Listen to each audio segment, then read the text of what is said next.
When creating a sales order, many fields carry through from the customer's card. Let's take a look.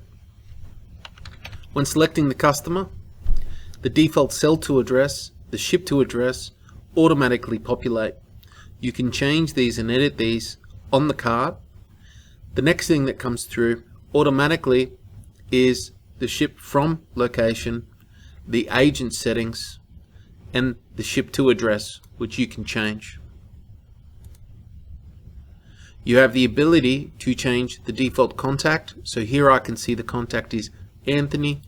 We can change that to Jared.